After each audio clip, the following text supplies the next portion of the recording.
పార్వతీపురం మన్యం జిల్లా గుమ్మలక్ష్మీపురం మండలం కోటపాడు విచారణలో గల రోమన్ కథోలిక్ చర్చిలో క్రిస్మస్ వేడుకలు ఫాదర్ చార్లెస్ ఆధ్వర్యంలో ఘనంగా నిర్వహించారు. ఈ సందర్భంగా ఫాదర్ క్రిస్మస్ సందేశాన్ని అందించారు. అనేక మంది భక్తులు క్రిస్మస్ ఆరాధనలో పాల్గొని దైవాశీస్సులు పొందారు. ఈ కార్యక్రమంలో వెలుగు ప్రాజెక్ట్ డైరెక్టర్ కిరణ్ కుమార్ పాల్గొని దైవ దర్శనం పొందుకున్నారు.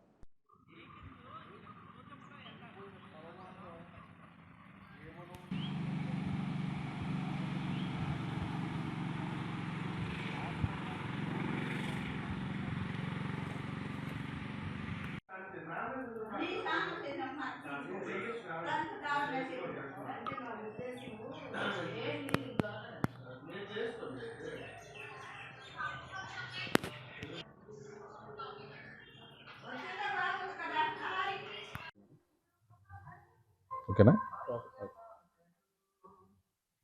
సో మీ అందరికీ మొట్టమొదటిగా హ్యాపీ క్రిస్మస్. డిసెంబర్ 25 అనేటప్పటికీ ప్రపంచంలో ఈ 25వ తారీఖు దాని యొక్క స్పెషాలిటీ ప్రత్యేకత తెలియదు అనడానికి వీల్లేదు. సో పిల్లలు మొదలుకొని పెద్దలు తర్వాత ముసలి వాళ్ళ వరకు కూడా ఈ డిసెంబర్ 25 అనేటువంటిది చాలా చాలా ఒక గొప్ప దినం ప్రపంచంలోనే, తర్వాత చరిత్రలో కూడా. సో ఆయన చరిత్ర సృష్టించినటువంటి యేసుక్రీస్తు యొక్క పుట్టినరోజు. సో చరిత్ర ఏ విధంగానైతే 2 భాగాలుగా క్రీస్తు పూర్వము క్రీస్తు శకము ఏ విధంగా విభజించబడిందో, అలానే దూరంగా ఉన్నటువంటి మానవ జాతిని కలిపినటువంటి ఏకైక దేవుడు క్రీస్తు భగవానుడు. ఆయన యొక్క పుట్టినరోజు జరుపుకునేటువంటి రోజు ఈ రోజున. సో ముఖ్యంగా గుమ్మలక్ష్మీపురం మండలం దగ్గరలో ఉన్నటువంటి సవరకోటపాడు విచారణ, సో మేమందరం కలిసి అర్ధరాత్రి పూజలు ప్రార్థనలు చేయడం, తర్వాత ఉదయం కూడా ప్రార్థనలు చేయడం, పూజలు పెట్టించడం అనేటువంటిది సో మేమందరం కూడా జరుపుకున్నాం ఆనందంగా. ఆ యొక్క చిన్నారి బాలయేసు ఏ విధమైనటువంటి మతాలు కానీ, లేకపోతే వర్గాలు కానీ, కులాలు కానీ, వర్ణాలు కానీ, ఏ రకమైనటువంటి తేడాలు లేకుండా ప్రతి ఒక్కరిని కూడా చేరదీసేటువంటి దేవుడు యేసుక్రీస్తు. సో మానవులందరినీ కూడా ఇక దేవుని యొక్క మార్గంలో నడిపించాలని, ఆ మానవుల యొక్క మనస్సులు మారాలనేటువంటి ఉద్దేశంతోనే దేవుడు ఒక మానవుడిగా మారినటువంటి శుభగడియ ఈరోజు క్రీస్తు జయంతి. కాబట్టి ఈ యొక్క కార్యక్రమంలో పాల్గొన్నటువంటి మా అందరూ సవరకోటపాడు విచారణలో ఉన్నటువంటి వాళ్ళందరం కూడా చాలా చాలా శ్రమ తీసుకొని తయారయ్యి క్యారల్స్ ద్వారా, ప్రార్థనల ద్వారా, పాప సంగీతాల ద్వారా ఆధ్యాత్మికంగా తయారయ్యి ఈ యొక్క పుట్టినరోజు మేమందరం కూడా చాలా ఘనంగా జరుపుకున్నాం. కాబట్టి ఈ సందర్భంలో మరొక మారు సో మీ అందరికీ కూడా హ్యాపీ క్రిస్మస్ తెలియచేస్తూ చిన్నారి బాలయేసు మనలందరినీ కూడా దీవించాలని చెప్పి నేను ప్రార్థన చేస్తూ మరొక మారు ఈ యొక్క అవకాశం ఇచ్చినటువంటి 95 న్యూస్ సిబ్బందికి మీ అందరికీ కూడా నా ప్రత్యేకమైనటువంటి ధన్యవాదాలు. So happy Christmas.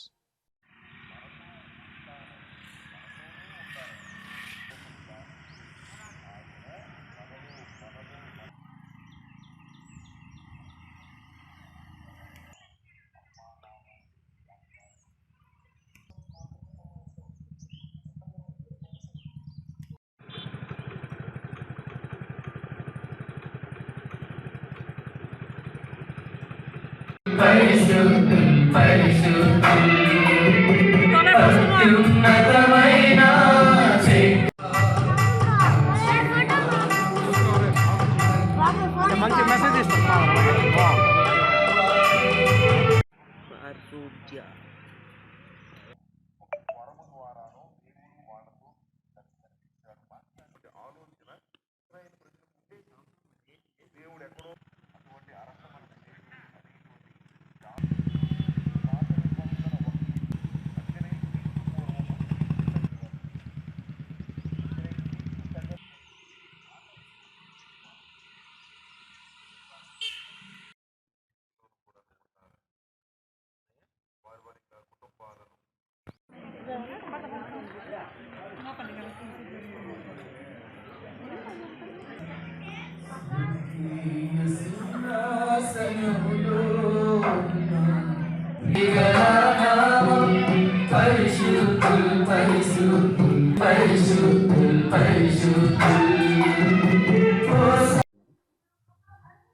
ఓకేనా. సో మీ అందరికీ మొట్టమొదటిగా హ్యాపీ క్రిస్మస్.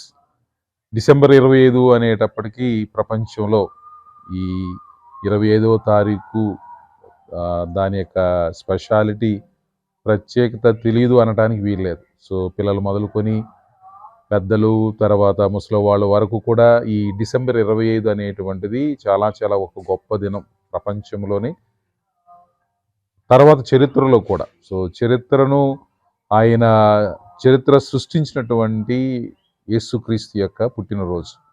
సో చరిత్ర ఏ విధంగానైతే 2 భాగాలుగా క్రీస్తు పూర్వము క్రీస్తు శకము ఏ విధంగా విభజించబడిందో, అలానే దూరంగా ఉన్నటువంటి మానవ జాతిని కలిపినటువంటి ఏకైక దేవుడు క్రీస్తు భగవానుడు. ఆయన యొక్క పుట్టినరోజు జరుపుకునేటువంటి రోజు ఈ రోజున. సో ముఖ్యంగా గుమ్మలక్ష్మీపురం మండలం దగ్గరలో ఉన్నటువంటి సవరకోటపాడు విచారణ, సో మేమందరం కలిసి అర్ధరాత్రి పూజలు ప్రార్థనలు చేయడం, తర్వాత ఉదయం కూడా ప్రార్థనలు చేయడం, పూజలు పెట్టించడం అనేటువంటిది సో మేమందరం కూడా జరుపుకున్నాం ఆనందంగా. ఆ యొక్క చిన్నారి బాలయేసు ఈ ఏ విధమైనటువంటి మతాలు కానీ, లేకపోతే వర్గాలు కానీ, కులాలు కానీ, వర్ణాలు కానీ, ఏ రకమైనటువంటి తేడాలు లేకుండా ప్రతి ఒక్కరిని కూడా చేరదీసేటువంటి దేవుడు యేసుక్రీస్తు. సో మానవులందరినీ కూడా ఇక దేవుని యొక్క మార్గంలో నడిపించాలని, ఆ మానవుల యొక్క మనస్సులు మారాలనేటువంటి ఉద్దేశంతోనే దేవుడు ఒక మానవుడిగా మారినటువంటి శుభగడియ ఈరోజు క్రీస్తు జయంతి. కాబట్టి ఈ యొక్క కార్యక్రమంలో పాల్గొన్నటువంటి మా అందరూ సవరకోటపాడు విచారణలో ఉన్నటువంటి వాళ్ళందరం కూడా చాలా చాలా శ్రమ తీసుకొని తయారయ్యి క్యారల్స్ ద్వారా, ప్రార్థనల ద్వారా, పాప సంగీతాల ద్వారా ఆధ్యాత్మికంగా తయారయ్యి ఈ యొక్క పుట్టినరోజు మేమందరం కూడా చాలా ఘనంగా జరుపుకున్నాం. కాబట్టి ఈ సందర్భంలో మరొక్క మారు సో మీ అందరికీ కూడా హ్యాపీ క్రిస్మస్ తెలియచేస్తూ చిన్నారి బాలయేసు మనలందరినీ కూడా దీవించాలని చెప్పి నేను ప్రార్థన చేస్తూ మరొక మారు ఈ యొక్క అవకాశం ఇచ్చినటువంటి 95 న్యూస్ సిబ్బందికి మీ అందరికీ కూడా నా ప్రత్యేకమైనటువంటి ధన్యవాదాలు. So happy Christmas.